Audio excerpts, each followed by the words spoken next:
Salam alaikum, bonjour. Donc, je vais résoudre un exercice pour les élèves de PC et sciences maths. Donc, c'est un exercice de mécanique. Donc, le mouvement d'un solide sur un plan incliné et dans un champ de pesanteur. Bon, l'exercice devant vous. Alors,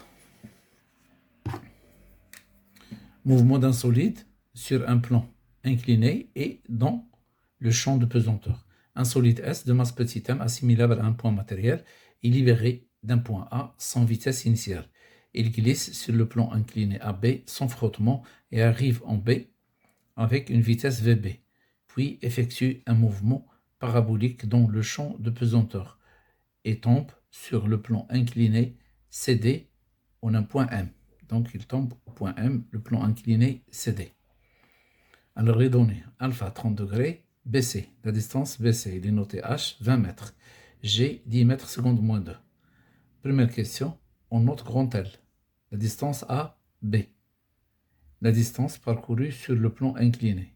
La première question, 1, en appliquant entre les points A et B, la deuxième loi de Newton, exprimer l'accélération A1 du solide en fonction de G et alpha.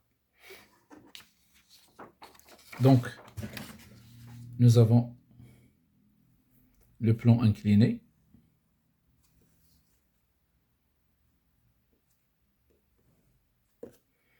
Donc ici, nous avons le solide. Donc je vais le noter de cette façon. C'est pratique.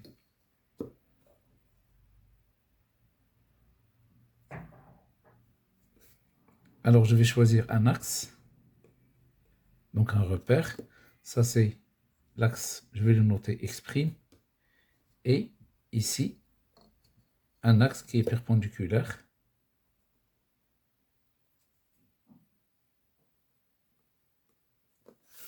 Je vais le noter Y'. Ça c'est A. Ça c'est B. L'angle alpha. Bilan des forces. Il y a deux forces. Il y a le poids. P. Et il y a la réaction du plan incliné. C'est la réaction du plan de contact. Absence de frottement, il est perpendiculaire. Voilà, grand R. Donc, 1, bilan des forces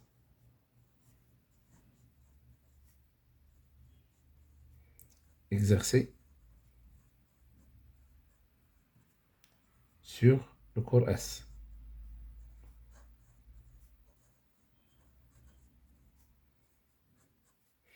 Alors donc, le poids,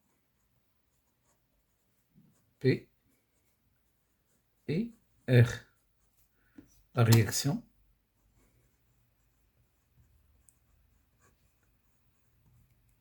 du plan incliné.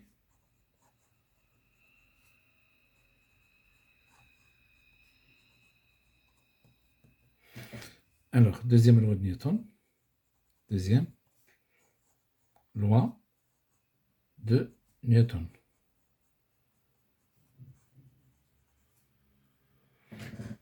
Donc, nous avons P plus R est égal à MAG.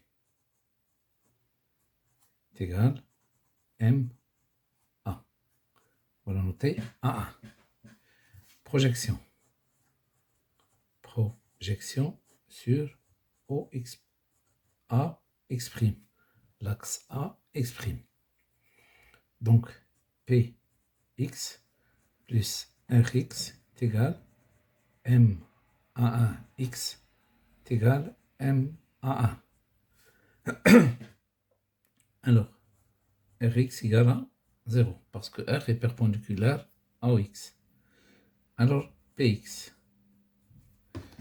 PX, ça c'est PY. Et PX est parallèle à l'axe des X. Voilà. Donc ça c'est PY.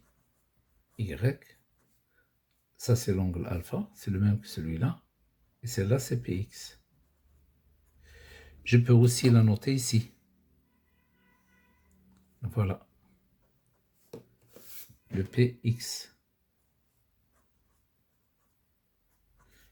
Alors, donc, on prend ce triangle, rectangle. Px est le côté opposé. Donc, il est lié au sinus. Donc, Px, le sens, c'est le même sens que x. Donc, il est positif. Donc, c'est mg sin alpha. Donc, on remplace mg sin alpha est égal m a1. On simplifie le m.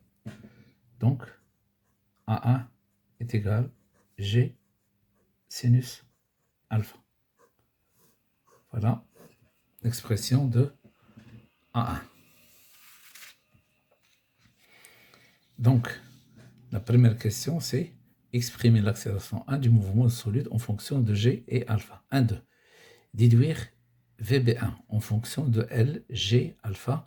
Calculer VB1 si L est égal à 40 mètres. Donc, 1, 2. Nous avons A1 est égal dV sur dt est égal constante. Donc, par intégration,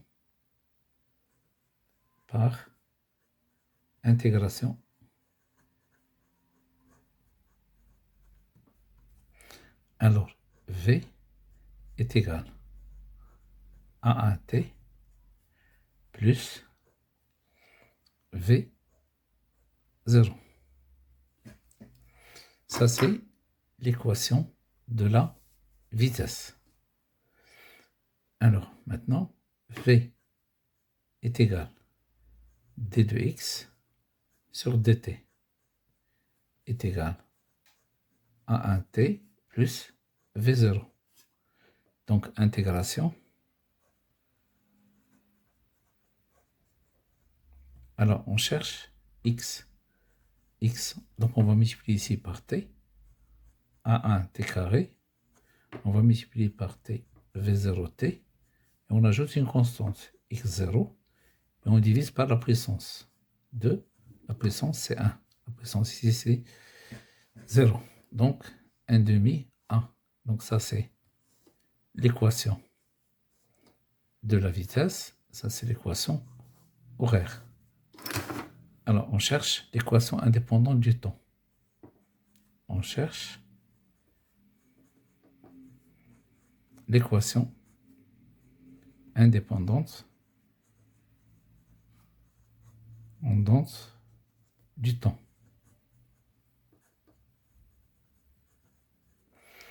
Alors, donc d'après l'équation de la vitesse, V est égal à T plus V0. Je cherche T est égal à V moins V0 sur A1. Je prends l'équation horaire, x est égal à 1 demi A1 t carré plus V0t plus x0. Je déplace x0 à gauche et je multiplie par 2. Donc 2 facteurs de x moins x0 est égal. On multiplie ici, il reste, c'est là par 2, ça reste A1 t carré plus 2 fois V0 fois t. Donc ici, j'ai déplacé x ici, donc x moins x0. Et après, j'ai multiplié par 2, ici par 2, ici par 2. Je factorise le t. Alors donc, 2 facteur de x moins x0 est égal à 1 t carré plus 2 v0t. Donc j'ai dit, je factorise le t. Donc c'est a1 t plus 2 v0 facteur de t. 2 facteur de x moins x0. Je remplace le t par, donc t, il est égal à v moins v0 sur A1. Je la remplace ici, je la remplace ici. Donc 2 facteur de x moins x0 est égal, ici il reste v moins v0 plus 2v0 facteur de v moins v0 divisé par A1. Je déplace A1 à gauche, en haut, 2A1 facteur de x moins x0. Ici, il reste 2v0 moins v0, donc il reste v plus v0 facteur de v moins v0. C'est une identité remarquable. V carré moins v0 carré. Donc on a trouvé v carré moins v0 carré est égal de A1 facteur de x moins x0. Donc voilà, ça c'est l'équation indépendante du temps. Je peux l'appliquer entre deux points A et B. Donc je commence ici, VB carré moins VA carré est égal de A1 facteur. Si je mets ici B, XB moins XA. Donc XB moins XA, c'est la distance AB qui est égale à L. Alors, nous avons donc VB carré moins VA carré est égal de A1 fois la distance AB. Alors, VA égale à 0. Ici, je vais le noter.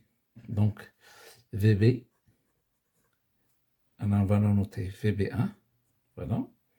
Donc, VB1 carré est égal de A1L. De A1L. Je remplace A1 par son expression. Donc, est égal de G sinus alpha fois L. Donc, VB1 est égal à la racine de G, je vais mettre L ici, L sinus alpha. Donc, application numérique, VB1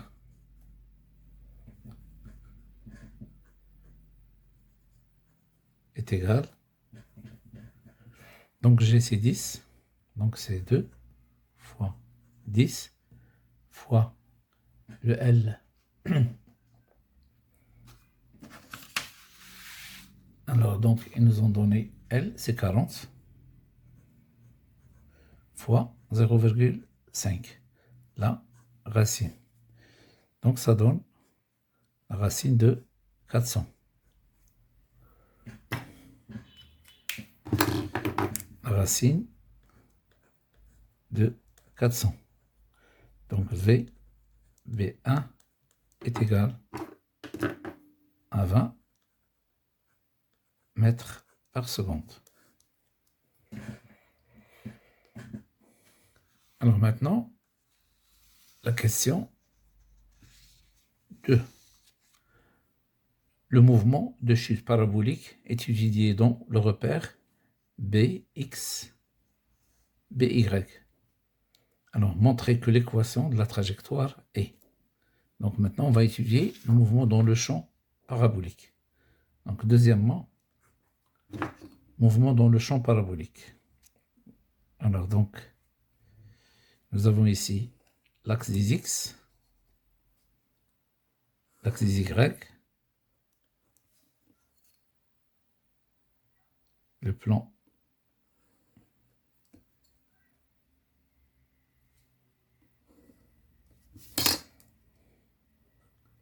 l'angle alpha, ça c'est B, X, Y, un point C, ça c'est D. Donc le vecteur VB est comme ça.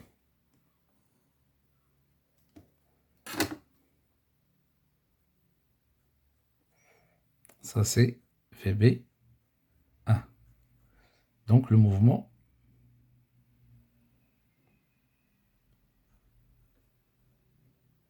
alors va toucher ici le point M1.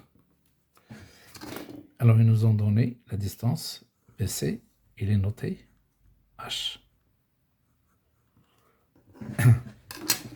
Donc, au cours de son mouvement, il est soumis à l'action d'une seule force, P.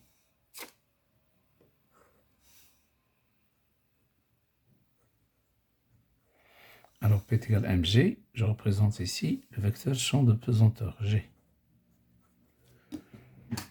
Alors, donc ici, nous avons là, ça c'est l'angle alpha. Donc, les conditions initiales. Donc, on va commencer par les conditions initiales. Donc, conditions initiales. Alors, x0, c'est xb égale à 0. y0, c'est yb est égal à 0, puisqu'il est B, c'est l'intersection entre les deux axes. Alors maintenant, V0Y est égal. Alors le V0Y, le voilà. V0Y. Donc V0Y, c'est côté adjacent, il est lié au cos. Donc il est égal à VB cos alpha. Ça c'est V0. Ça c'est V0X, ça c'est V0Y. Voilà. Donc ici, c'est V0X. Sur l'axe des X. Donc V0X c'est le côté adjacent, donc est égal à VB cos alpha. V0Y, voilà, c'est le côté opposé. Donc c'est VB sin alpha. Donc V commence par V0X.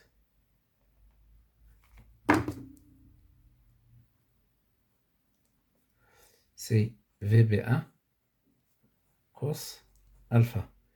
Et V0Y, VB1 sin alpha. Alors donc, deuxième loi de Newton.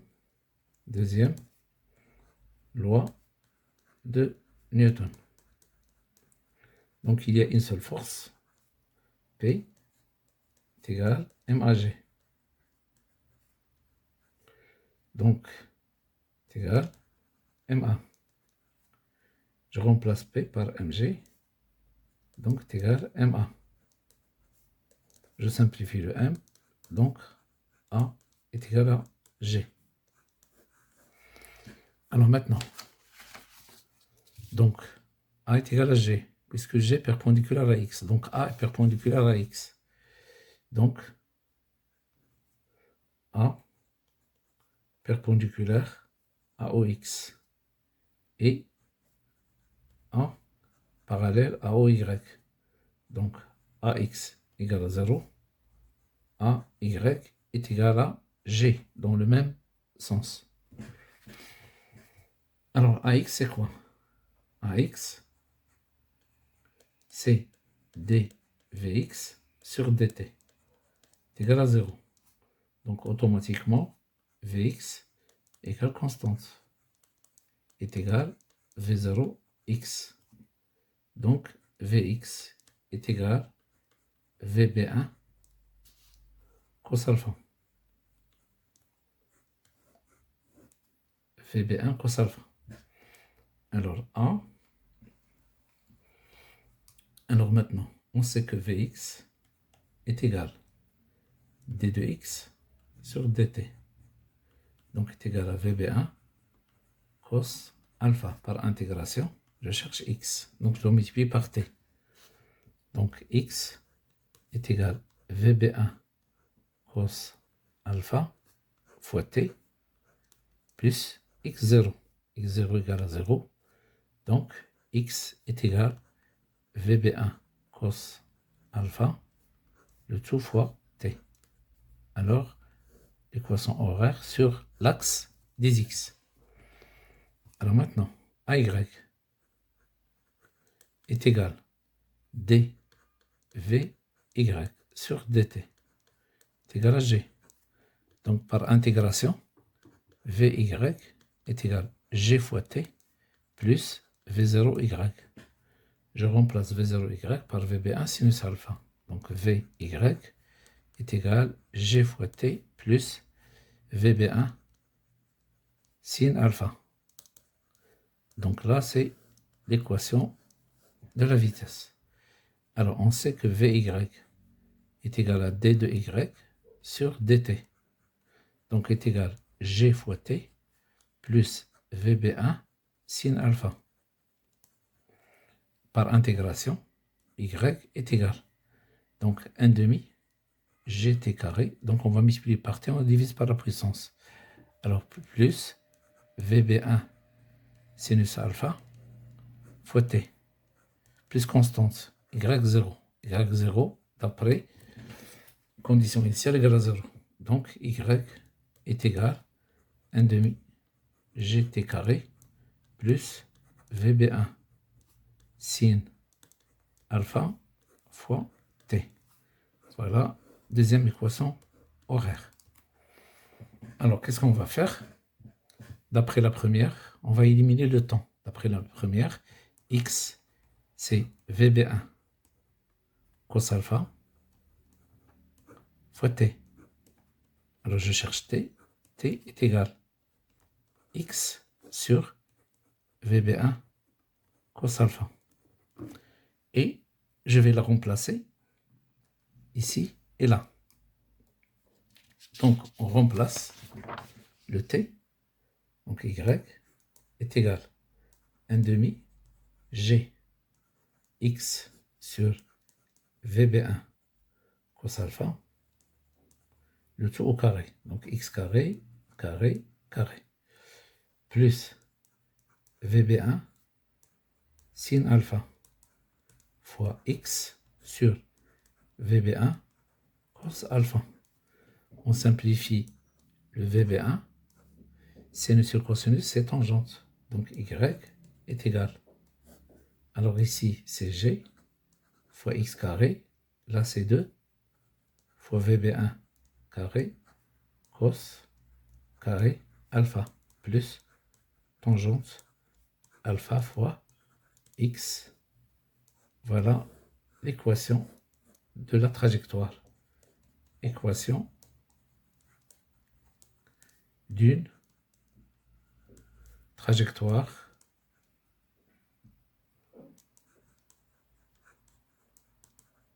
parabolique.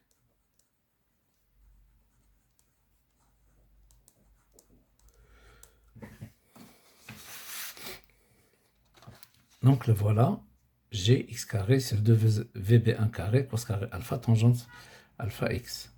Alors de 2, trouvez l'expression de la distance B1 est égale à CM1 en fonction de HGB.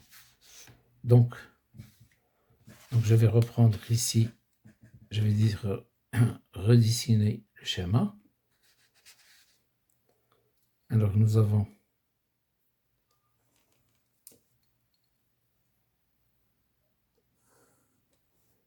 axe des Y, axe des X,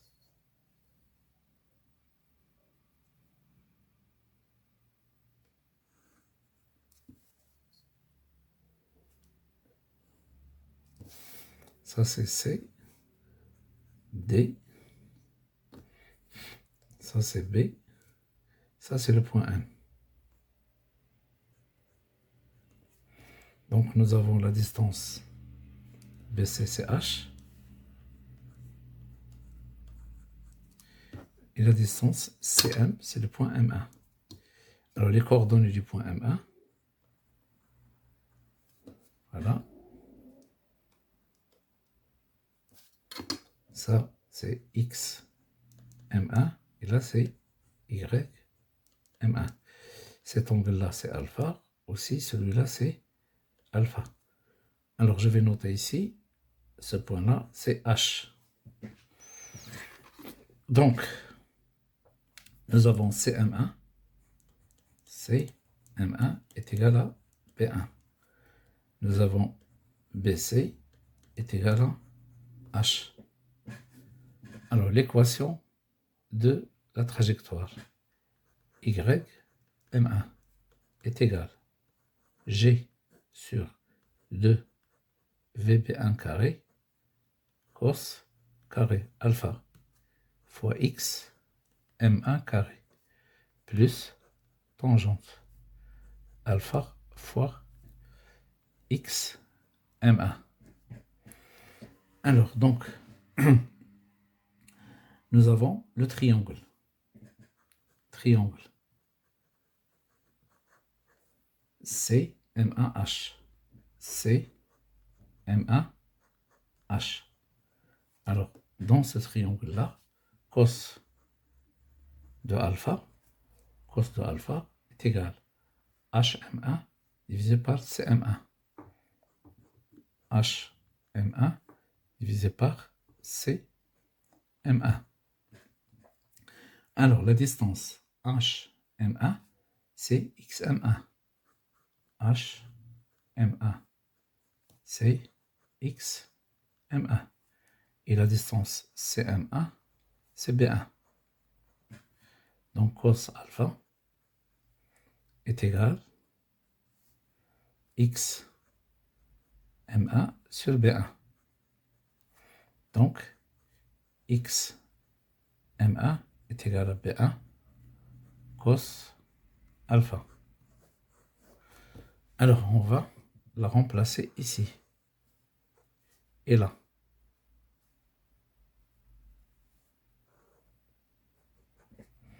Donc, Y M1 est égal G sur 2 VB1 carré cos carré alpha fois B1 au carré cos carré alpha. Donc on va simplifier cos carré avec cos carré.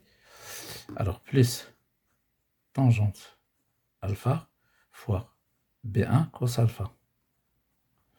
Donc sinus sur cosinus, il reste un sinus. Donc Y M1 est égal. Ici, il reste G B1 carré sur 2 V B1 carré plus B1 sinus alpha. Alors maintenant, nous avons Y M1. C'est la distance BH qui est égale à la distance BC plus la distance CH. La distance BC, c'est petit h. Donc, c'est petit h. Et la distance CH, c'est celle-là, c'est B1. Donc, c'est B1 fois sinus alpha. Donc, plus B1 sinus alpha. Donc, on va la remplacer ici. Donc, ça donne H plus B1 sinus alpha est égal G B1 carré divisé par 2VB1 au carré plus B1 sinus alpha.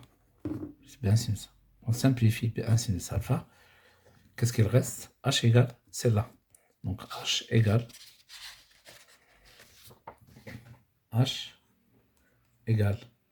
G B1 carré divisé par 2VB1 au carré. Donc G B1 carré sur 2VB1 carré, H égale. Alors on cherche B1 carré. B1 carré est égal. On va multiplier par donc 2H fois VB1 au carré. On va diviser par G. Donc B1 est égal. La racine de 2H fois VB1 carré sur G. Donc B1 est égal VB1. On fait sortir VB1 fois la racine de H sur G. Voilà l'expression de B1. Alors, ils nous ont demandé de la calculer. D'accord? Donc, B1 est égal 20 la racine de, alors le h, c'est 20, fois 2, c'est 40, divisé par 10. La racine de 4, c'est 2, donc ça donne 40 mètres.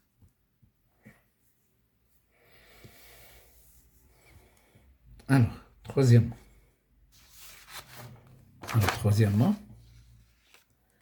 en fait, la chute se fait en M2, tel que CM2 est égal à B2 est égal à RB1.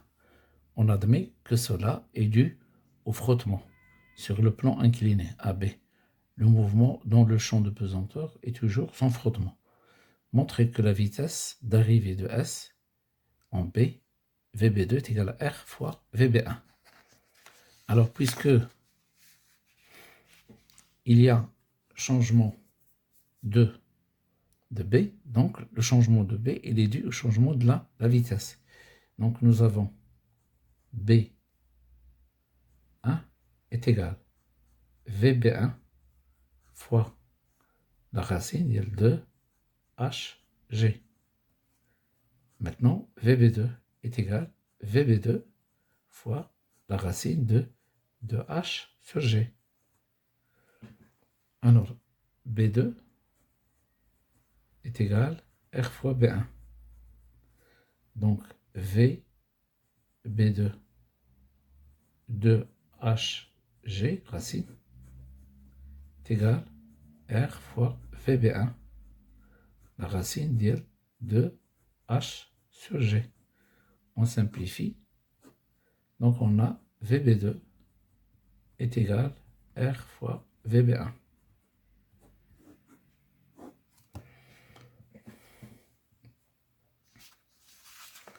Alors ça, c'était le 3.1. Maintenant, 3.2. Établir l'expression du coefficient de frottement en fonction de R, alpha, calculé K. Alors, coefficient de frottement, 3.2. Alors, le coefficient de frottement,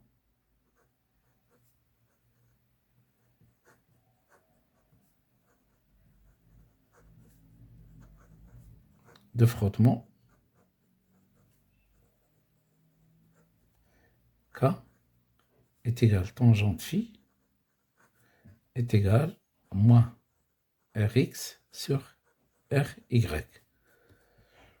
Donc, on va appliquer à nouveau la deuxième loi entre A et B. Deuxième loi de Newton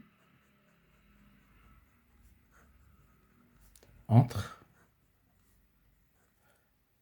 A et B. Donc nous avons P plus R est égal MA2. Alors donc ici, on va faire les deux projections. Projection sur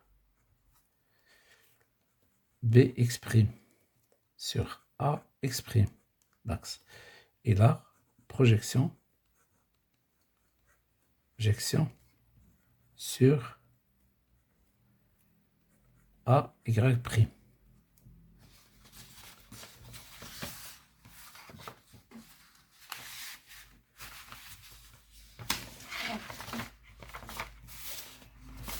Donc, on va refaire les projections ici. Donc, normalement, le R n'est pas perpendiculaire. Donc, il y a frottement. Il est incliné.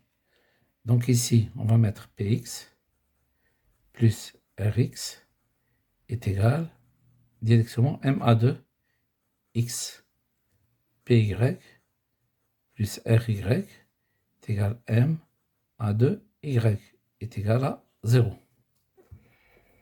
Alors, Px, c'est Mg sinus alpha, plus Rx est égal à MA2. Je cherche Rx est égal à MA2. Alors, plus moins Mg sinus alpha. Donc, Rx est égal à M facteur de A2 moins G sinus alpha. Donc, Rx est égal à M facteur On a déjà A2, A1 est égal à G sinus alpha. Donc, c'est A2 moins A1. On a trouvé Rx. Alors, PY, c'est moins MG cos alpha plus RY égale à 0. Donc, on a RY est égal à MG cos alpha.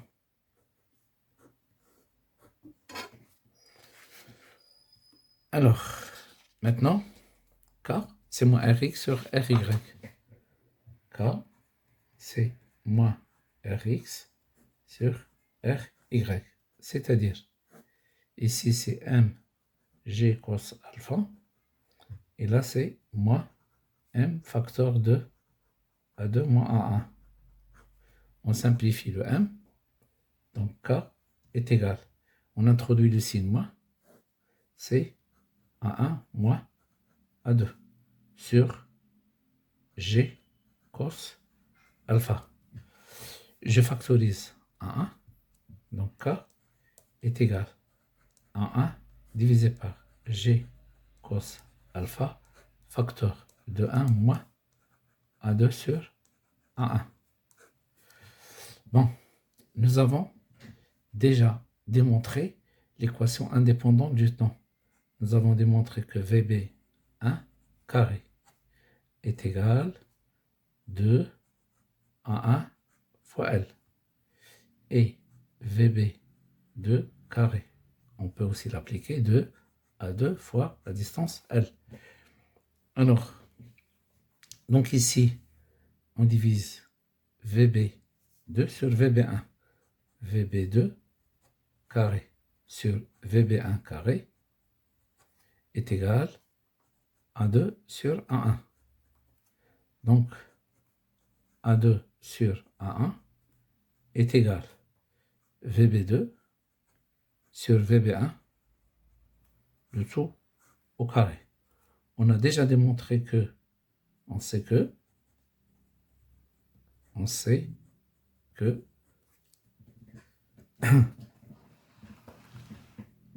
les VB,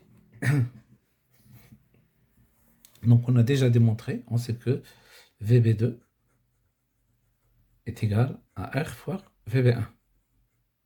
On la remplace, donc on a A2 sur A1 est égal à R carré. Donc, je la remplace ici. Donc, K est égal à 1 sur G cos alpha, facteur de 1 moins R carré. Je remplace A1 est égal à G sinus alpha divisé par G cos alpha, facteur de 1 moins R carré.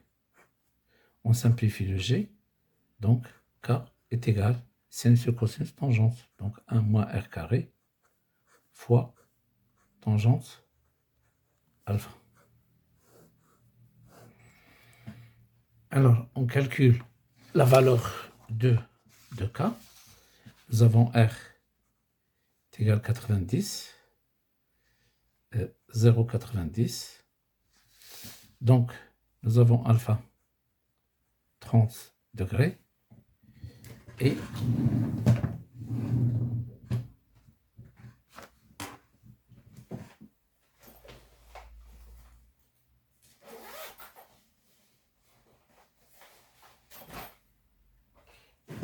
donc tangente de 30 est égale à racine de 3 sur 3. Donc, tangente de alpha est égale à racine de 3 sur 3. Alors, donc, racine de 3 sur 3 multiplié par, entre parenthèses, 1 moins 0,9 au carré, on ferme la parenthèse, est égal, donc à peu près 0,1096, c'est-à-dire à peu près 0,11. Donc, K est égal à 0,11. Donc, c'est la fin de cet exercice. Bonne chance, à la prochaine, Charles.